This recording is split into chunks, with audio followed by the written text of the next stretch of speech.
Hey guys, and welcome back to the Life After Debt podcast. I personally am so excited to have this guest because I've known her for so many years, not only personally, but also professionally. And so I want to welcome Liz Palmieri-Coonley to our podcast today. Hey, Liz. Thank you so much for having me, Amber. It's a pleasure to be here. Yeah, I am so excited because I love sharing real life people that I've integrated in my world in some capacity throughout my life. But also, I love catching up with you, of course, because I'm always fascinated with your journeys and what you're doing now. So, I'm going to start a little bit just about how we met through mutual friends. Liz is the one that kind of introduced me to like really healthy, great eating. I mean, that's what I think of when I think of you. You would come to my house and you would make the most amazing meals for my family. And then I would find out that it was all this healthy stuff. And I'm like, what? Like, how did you just do this? Remember, I was so fascinated. My kids loved it. They were all small, but that's kind of how we met. Yeah, it's hard to believe. That was like 10 years ago. I know. Time Now flies. that yeah, time flies. Kids are all grown. We still stayed in contact, and I know that you were doing a lot of work in Tampa, and then I saw recently you have been, like, traveling the globe.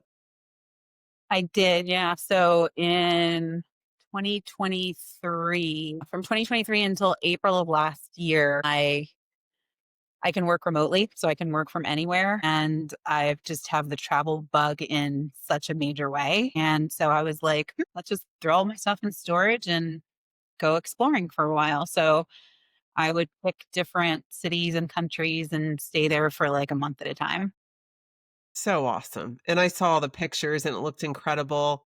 I always talk about that on the podcast too. Like everybody has their quote unquote, what I call rich life, right? Like what matters to them.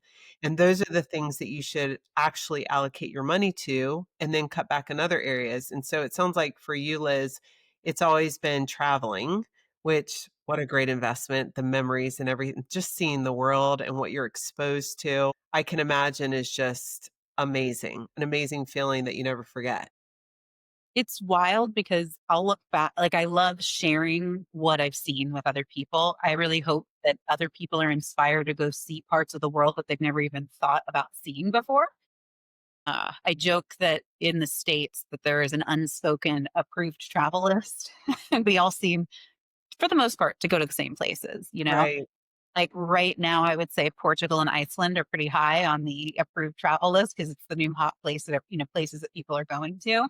So then when they hear me saying that I'm going to Guatemala or Czechia, they're like, why are you going there? And I like to say, why aren't you going there?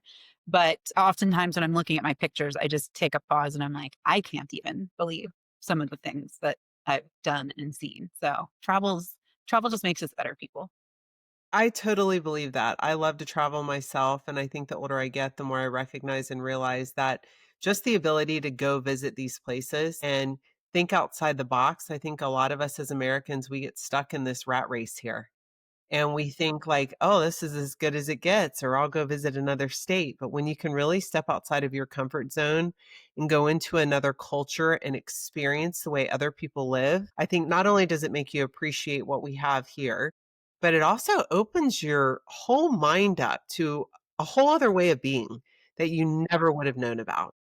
Yeah. And there's so many possibilities and so many ways of being. Yeah, so true. No, it's great. And so I'm so glad that you've been able to do that. I think coming back a little bit into our story of how we met, I know there was a season of your life years ago to where I was, running the company in Tampa and helping people with credit card debt there, and you had reached out. And I just want to share with our listeners because, vulnerability with life after debt is such a big piece of my own story. I filed bankruptcy, and I always share that story because, everybody wants to look and think it's been coming up roses. But the truth is we all have these moments. And I think everyone experiences financial stress at some point in their life. But it's having the ability to talk about it in a space with zero shame or guilt. And I can remember you came to me and you were talking about your situation at the time. And so I just want you to talk a little bit about what that season looked like for you, how you felt, and what we did. Yeah. So actually, when I came to you, that was probably like 4 or 5 years after I had filed bankruptcy.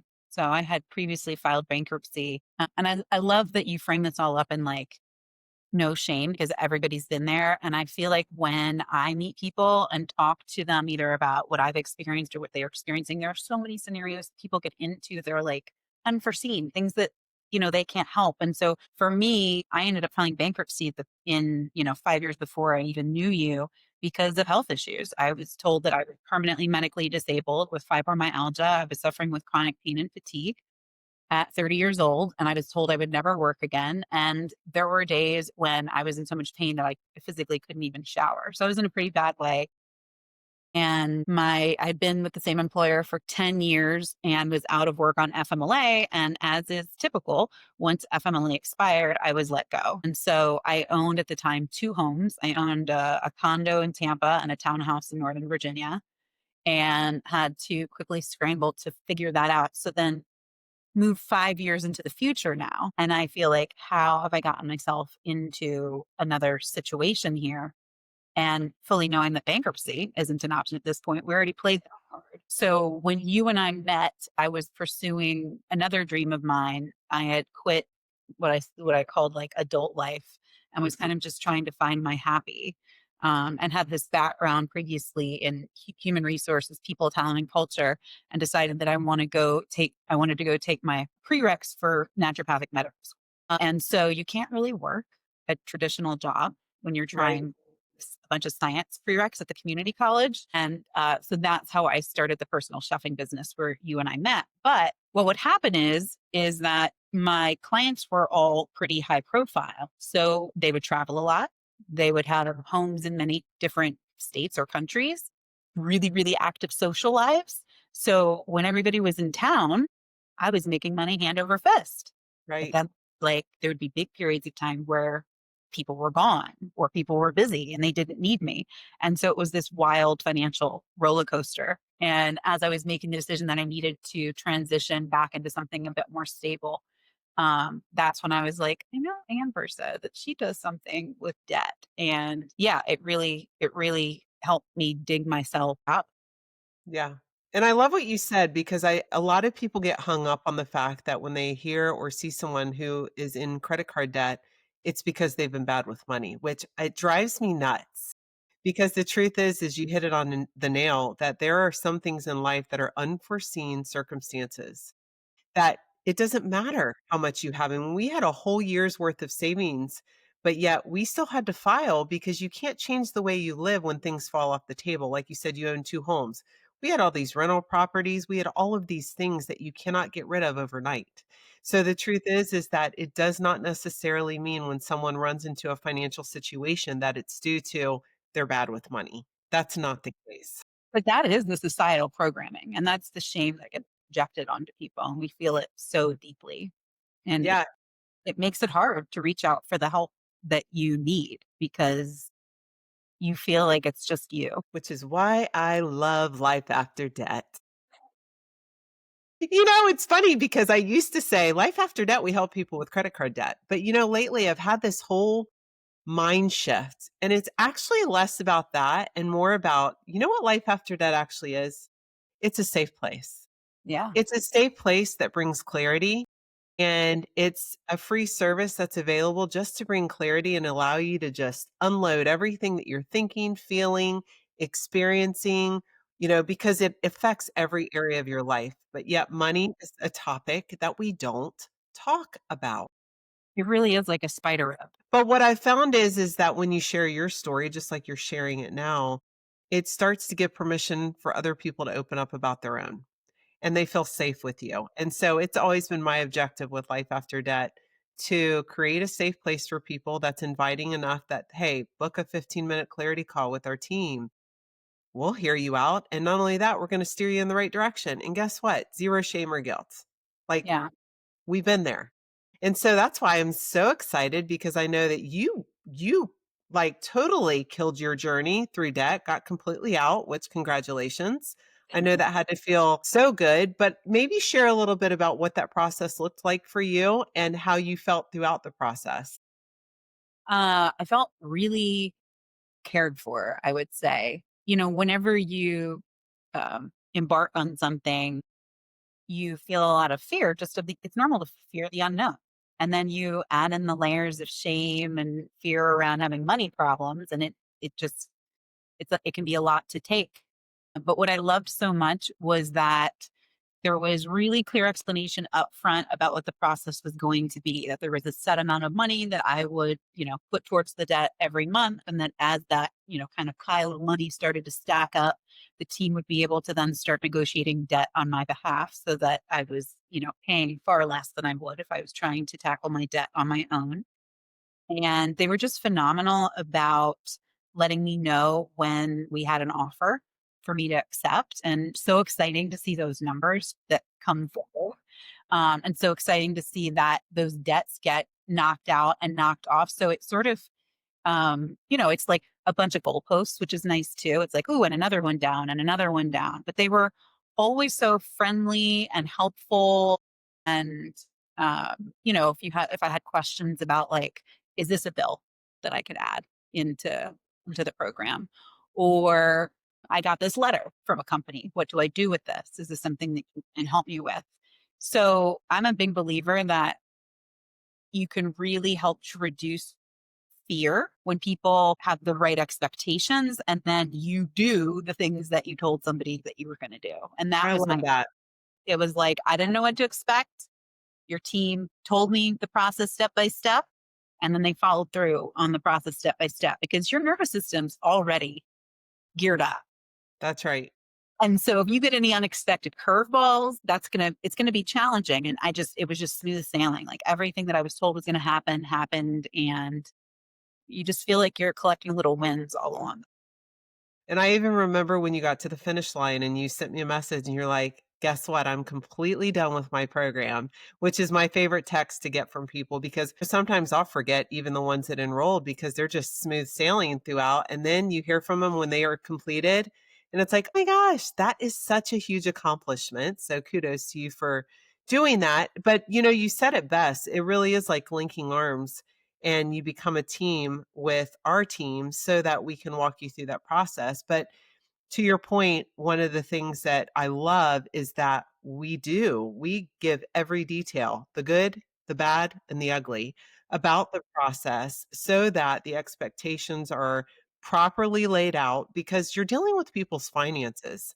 And it's a very sensitive topic. And so it's always been a big deal for me to over explain, don't sugarcoat anything, and be very upfront and honest about the process because I still know the benefits and I've seen it impact so many lives. So I just want to acknowledge you for completing and staying committed to the process because you are a true example of someone who reaped the benefit. So that's amazing. Well, thank you for, when I was coming into your home and you shared with me, about this business that you had well before I needed the services. You were just so like humble and open about, how you all got to the journey of starting the business in the first place. So well before I even needed the service, Right.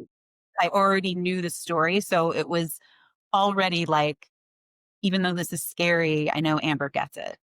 hmm It is, and I'm so glad that I could create that space for you, and that's why I'm so happy to share even with our listeners today, even your role in coming on with Life After Debt now, because you saw firsthand what it was like to have that space created for you, and now you are like, "Hey, been there, done that," and I'm committed to helping other people the same way that someone helped me in creating a space for them.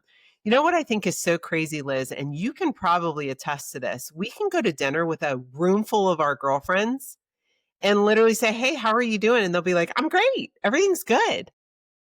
And they're holding all of this financial turmoil inside. But as soon as someone asks me, "What do you do?" which surprisingly, I don't really even like to talk about what I do when I'm just out and about. I'll just say, "I'm an entrepreneur."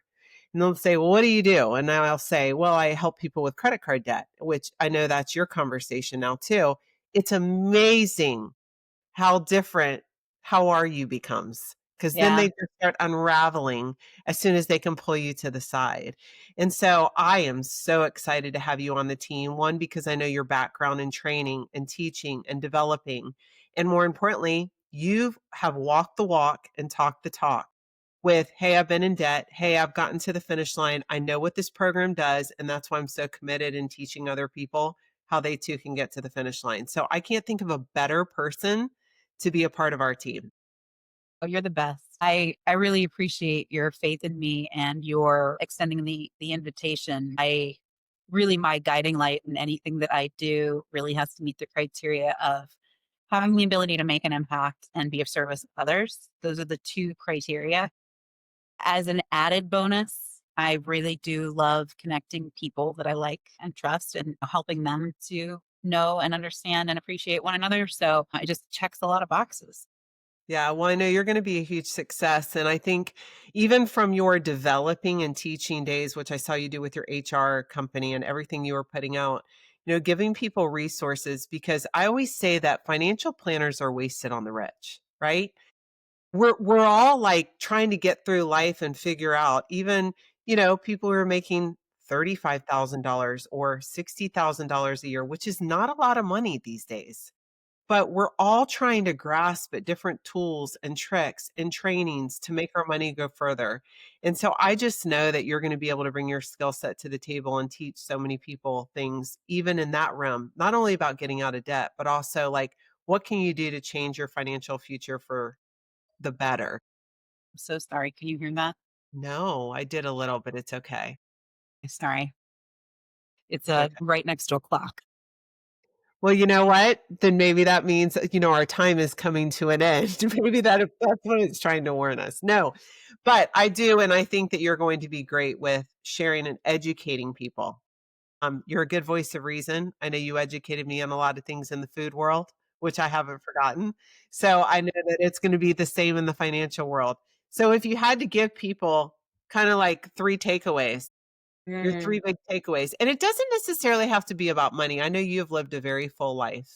You've yeah. experienced a lot. What do you think you would tell individuals that you would want them to, take with them? I think one thing I would say is that we're always getting, not to get too hippy dippy or spiritual here, whatever your belief systems are. I believe that we are being sent messages all the time. And if we choose to ignore some messages, they get louder and more challenging than if we had kind of listened to those messages in the first place. So, sort of like pay attention, keep your eyes and your heart open, and don't ignore the messages that you're receiving because if you do, those challenges are going to be bigger on the other side. Find people that you can trust who have walked the path that you're on or something similar, and do the big scary thing. Like you never have to do it alone. You can always find someone who's already been there, even if they're just one or two steps ahead of you, to help guide you on a process and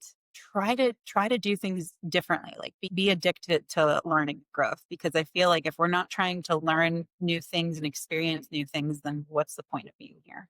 I love those, and I love all of them. I love the last one because I think you've actually modeled that very well.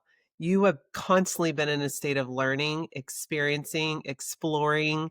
I've always admired that about you, so I think that's such a great tip. The second one that you said around the people, I just want to speak to that briefly because I'm such a big advocate of like, I always want to surround myself with people who I'm inspired by, who I can learn from, and who stretch me or make me grow. And it's funny, the older I get, the more I start and you can probably relate to this, the more I value my time and energy and even the people I surround myself with. Like, I know right away if my nervous system isn't connecting or if it's not benefiting me in any way, shape, or form as far as that conversation or that relationship. Whereas the younger Amber would probably have just continued to keep those relationships. Now I'm a lot more selective in who I let in my world because I know the impact that it has on my health, on my overall all well-being, and truly on my success as an individual. So I heard you say that a lot with what you said in your number 2. Yeah, 100%. It's a big deal. Yeah, I agree. There's not enough people that are willing to take a look at, their garden and consider what weeds might need to be pulled. Totally. Yeah. Well, I know we're going to put the link below today so people can actually book a clarity call with you. And just to remind our listeners, clarity calls are designed, they're free, they're 15 minutes, and it allows you to connect with Liz, myself, other people on the team, so that we can actually sit and look at your personal situation.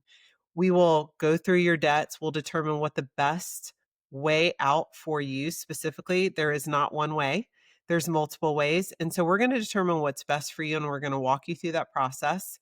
And you're going to get access to a lot of our tools and tips, which I personally love because I'm all about those additional revenue streams coming in.